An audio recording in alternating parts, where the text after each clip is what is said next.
ओम नमः शिवाय। हर हर महादेव। स्वागत है आपका दिव्य वाणी पर। क्या आपने कभी सोचा है कि शिव केवल संहारक नहीं, वे स्वयं सृजन और पालन के आधार भी हैं। क्या आपने कभी यह समझने की कोशिश की कि महादेव को अर्धनारीश्वर क्यों कहा जाता है। आज की हमारी कथा है अर्धनारीश्वर की महिमा। यह केवल पुराणों की गाथा नहीं, बल्कि हमारे जीवन के हर रिश्ते, हर संतुलन का सत्य है। आइए सुनते हैं शिव पुराण से अर्धनारीश्वर का रहस्य। पार्वती जी पर्वतराज हिमालय की पुत्री थी। पिछले जन्म में वो सती थी, जिन्होंने शिव के अपमान को सह न पाकर अपने प्राण त्याग दिए थे।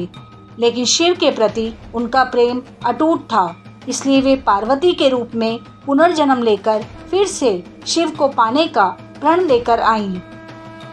छोटी उम्र से ही पार्वती को शिव भक्ति का आकर्षण था। वह हर दिन शिवलिंग पर पुष्प चढ़ाती, जल अर्पित करती। उनकी तपस्या इतनी गहरी थी कि देवता भी प्रभावित हो गए।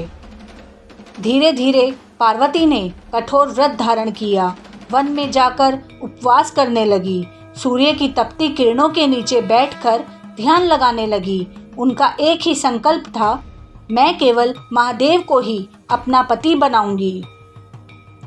भक्ति वह दीपक है जो अंधकार से भरे जीवन को भी मार्ग दिखा देता है।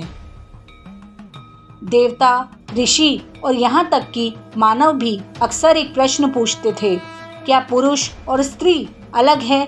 क्या वे स्वतंत्र होकर भी पूर्ण हैं? कुछ लोग कहते पुरुष ही श्रेष्ठ है, दूसरे कहते नारी ही शक्ति है। यह विवाद सृष्टि के हर युग में चलता रहा। आखिरकार कई ऋषि महादेव के पास पहुँचे और बोले, हे महादेव, हमें बताइए, क्या वास्तव में पुरुष ही सर्वश्रेष्ठ है या नारी ही सर्वोच्च है? जहाँ स्त्री का सम्मान होता है, वहीं देवत्व उतरता है। तब शिव मुस्कुराए। उन्होंने अपनी आंखें बंद की और तप में लीन हो गए। क्षण भर में पूरा कैलाश पर्वत प्रकाश से भर उठा और तभी प्रकट हुआ एक दिव्य रूप। आधा शरीर महादेव का था, गले में सर्प, जटाओं में गंगा, त्रिशूल और डमरू, और दूसरा आधा शरीर माता पार्वती का था, सुंदर आभूषणों से सुसज्जित, कोमल मुखमंडल, करुणा और प्रेम से भरा। यह रूप था अर्धनारीश्वर, शिव और शक्ति का अद्वितीय मिलन। ऋषि स्तब्ध रह गए। उन्होंने कभी ऐसा अद्भुत दृश्य नहीं देखा था। शिव बिना शक्ति शव है और शक्ति बिना शिव केवल अपूर्ण ऊर्जा। ऋषियों ने हाथ जोड़कर कहा, हे देव, इसका अर्थ क्या है? शिव ने उत्तर दिया, नारी और पुरुष दो नहीं हैं, वे एक दूसरे के पूरक है। बिना नारी के पुरुष अधूरा है और बिना पुरुष के नारी भी अधूरी है। मैं शिव हूँ, पर शक्ति के बिना शून्य हूँ, और पार्वती शक्ति है, पर शिव के बिना अधूरी है। जब दोनों मिलते हैं तब सृष्टि की रचना होती है। जब नारी और पुरुष एक हो जाते हैं तभी सृष्टि पूर्ण होती है। शिव ने आगे समझाया, यह अर्धनारीश्वर रूप इस बात का प्रतीक है कि संसार में सृजन केवल तब संभव है जब दोनों शक्तियां साथ हो। अलग अलग रहकर कोई पूर्ण नहीं है। अर्धनारीश्वर हमें सिखाते हैं कि जीवन का सत्य प्रतियोगिता नहीं, संतुलन है।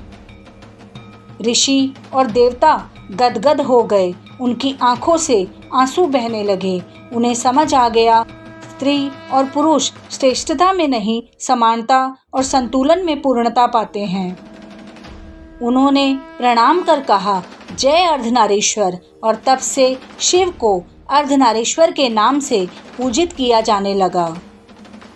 संसार का हर रिश्ता तभी पवित्र है जब उसमें बराबरी का भाव हो। साथियों, यह कथा केवल पुराण की नहीं है, यह हमारे जीवन की भी सच्चाई है। पति पत्नी हो या भाई बहन, माँ बाप हो या मित्र, हर संबंध तभी टिकता है जब दोनों एक दूसरे को समान समझे।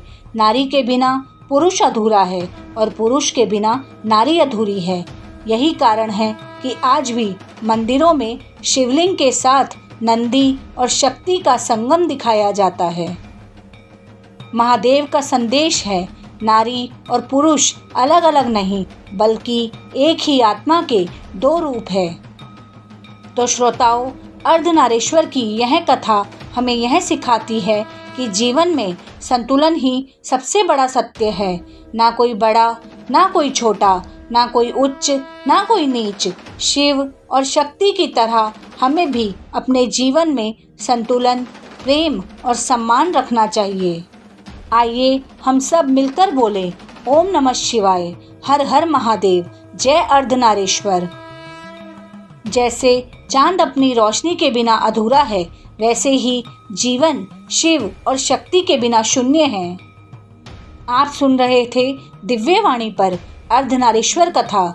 अगर यह कथा आपके हृदय को छू गई हो तो चैनल को सब्सक्राइब करें, बेल आइकॉन दबाएं और इस भक्ति को दूसरों तक पहुंचाएं। हर कथा, हर भक्ति, हर अनुभव आप तक लाने का प्रयास है हमारा। ओम नमः शिवाय।